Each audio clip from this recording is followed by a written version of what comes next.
Hey guys, welcome to Hriday নেটবিড YouTube channel. আজকের ভিডিওটিতে আমি আপনাদের সাথে কথা বলবো BMax Y11 ল্যাপটপটি নিয়ে।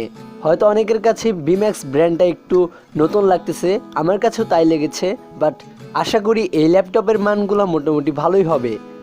কারণ বছরের শুরুতেই BMax দেখিয়েছে তাদের নতুন ধামাকা BMax Y11 2-in-1 ল্যাপটপ। এই ল্যাপটপটি একটি লো বাজেট ল্যাপটপ, আর এই লো বাজেটের মধ্যে আপনারা পাচ্ছেন অনেক ভালো ভালো স্পেসিফিকেশন। আমার কাছে এই ল্যাপটপটি মোটামুটি ভালোই লেগেছে, বিশেষ করে এই বাজেটের মধ্যে। প্রথমেই বলে দিচ্ছি, ল্যাপটপটি কিন্তু আপনারা 360 ডিগ্রি মোডে ঘুরিয়ে ট্যাবলেটের মতো ইউজ করতে পারবেন। মানে এই ল্যাপটপটিতে আপনারা ডিসপ্লেটা টাচ স্ক্রিন ডিসপ্লে পাচ্ছেন। তো ল্যাপটপটি যদি আপনারা 360 মোডে ঘোরান তাহলে অটোমেটিক ল্যাপটপটি ট্যাবলেটের মতো হয়ে যাবে। তো এটা হচ্ছে আর কি এই বাজেটের মধ্যে একটা বড় ধামাকা। আশা করি আপনাদেরও মন জয় করে নেবে এই ল্যাপটপটি। তো যাই হোক, আপনারা এই ভিডিওটিতে এই ল্যাপটপটি সম্পর্কে বিস্তারিত আলোচনা জানতে পারবেন। মানে এই ল্যাপটপটিতে আপনারা কী কী স্পেসিফিকেশন পাচ্ছেন, ল্যাপটপটির বাংলাদেশ মার্কেটের প্রাইসটা, ল্যাপটপটি দিয়ে আপনারা কোন কোন ধরনের কাজগুলো করতে পারবেন, এবং বিশেষ করে এই ল্যাপটপটি কাদের জন্য ইউজ করলে ভালো হবে।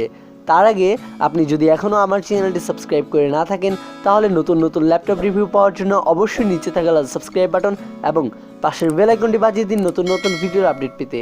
তো চলুন শুরু করা যাক।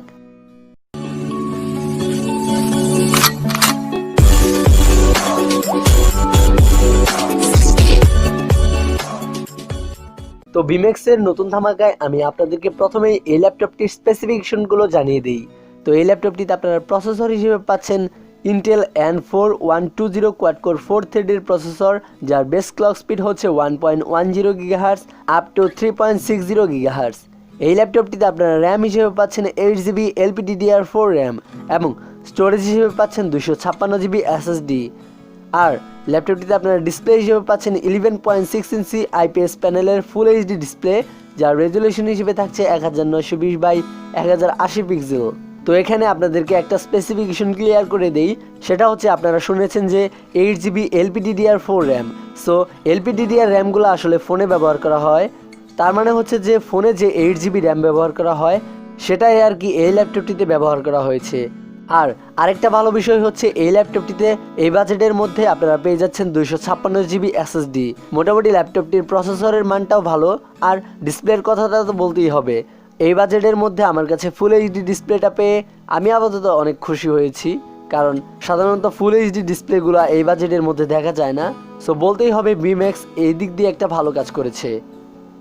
দেন ল্যাপটপটিতে আপনারা network and wireless connectivity option হিসেবে পাচ্ছেন ওয়াইফাই এবং ব্লুটুথ।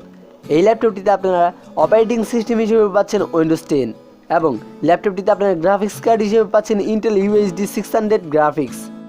আরেকটা বিষয় হচ্ছে এই ল্যাপটপটির ডিসপ্লের যে ব্যাজেলগুলো দেখতে পাচ্ছেন সেটা কিন্তু অনেক ন্যারো রাখা হয়েছে আর কি এই বাজেটের মধ্যে, বাজেট বলবো না আর কি, এই ডিসপ্লের মধ্যে। সো এতে কিন্তু ল্যাপটপটির লুকিংটা আরও সুন্দর লাগতেছে। সো এই ব্যাজেলের মধ্যে আপনারা একটি ওয়েব ক্যামেরা দেখতে পাচ্ছেন ওপরের ব্যাজেলে আর কি। সো সেটা হচ্ছে একটি 1 মেগাপিক্সেলের HD ওয়েব ক্যামেরা। ভিডিওটি ভালো লাগলে অবশ্যই একটি লাইক করবেন, যাতে ভিডিওটি আরও অনেক মানুষের কাছেই পৌঁছে যায় দ্রুত।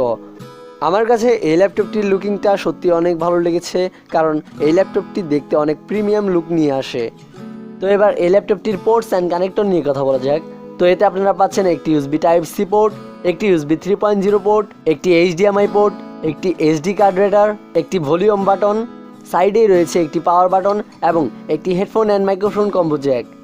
তো মোটামুটি আমার কাছে ল্যাপটপটির পোর্টসগুলো মোটামুটি ঠিকঠাকই লেগেছে, আশা করি তা আপনাদের কাছেও ভালো লাগবে। ল্যাপটপটির কিবোর্ডের দিকে যদি আমরা একটু তাকাই, মোটামুটি ল্যাপটপটির কিবোর্ডের মানটা আশা করি ভালোই হবে, আর ল্যাপটপটির টাচপ্যাডটাও মোটামুটি ভালোই বড়সড়। সো আশা করি ল্যাপটপটির টাচপ্যাডটা আপনারা ইউজ করে ভালো ফিল করবেন। তো যাই হোক, এবার এই ল্যাপটপটির ওয়েটটা বলা যাক। মোটামুটি ল্যাপটপটির স্পেসিফিকেশনের শেষের দিকে আমরা, তো এই ল্যাপটপটির ওয়েটটা হচ্ছে 1 কেজি। মোটামুটি এই ল্যাপটপটির ওয়েটটা আমার কাছে পাতলাই মনে হয়েছে বললে ভুল হবে আর কি, কারণ এই ল্যাপটপটি সত্যি পাতলা। তো যাই হোক, মোটামুটি এই ছিল ল্যাপটপটির কনফিগারেশনগুলো। আশা করি আপনাদের কাছে এই বাজেটের মধ্যে এই ল্যাপটপটির কনফিগারেশনগুলো ভালোই লেগেছে। তো এবার এই ল্যাপটপটি নিয়ে বিস্তারিত আলোচনা করা যাক। এই ল্যাপটপটিতে আপনারা প্রথমেই বলবো কোন কোন ধরনের কাজগুলো করতে পারবেন। তো যারা আর কি ইন্টারনেট ব্রাউজিং করতে চান, অফিসিয়াল ওয়ার্কের দিকে যদি তাকাই তাহলে ভারী কাজগুলো মোটেও করা যাবে না এই ল্যাপটপটি দিয়ে।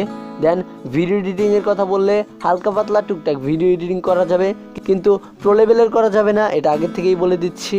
আর যারা গেমিং করতে চান তাদের জন্য এই ল্যাপটপটি একেবারেই ঠিক হবে না, কারণ যদি এই ল্যাপটপটি দিয়ে গেমিং করেন তাহলে অবশ্যই এই ল্যাপটপটি ল্যাগ করবে, কিন্তু হালকা পাতলা টুকটাক সময় কাটানোর জন্য আশা করি গেম খেলা যাবে।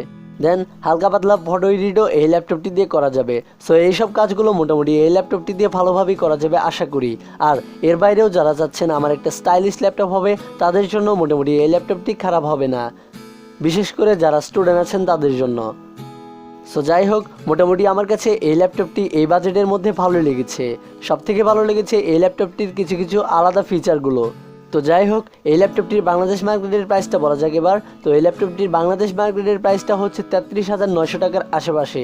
আমার কাছে মনে হয়েছে এটি একটি লো বাজেট ল্যাপটপ, আর এই লো বাজেটের মধ্যে আপনাদের কাছে এই ল্যাপটপটি অনেক ভালো ভালো স্পেসিফিকেশন প্রোভাইড করছে। তো যাই হোক, আমার কাছে মোটামুটি এই ল্যাপটপটি ভালোই লেগেছে, আশা করি আপনাদের কাছেও ল্যাপটপটি ভালো লেগেছে। তো যাই হোক, মোটামুটি এই ছিল আজকের ভিডিওটি ভালো লাগলে অবশ্যই একটি লাইক করবেন, চাইলে আপনার বন্ধুবান্ধবদের সাথে ভিডিওটি শেয়ার করতে পারেন এবং সাবস্ক্রাইব করে পাশের বেল আইকনটি বাজিয়ে দিতে ভুলবেন না। Thanks for watching this video.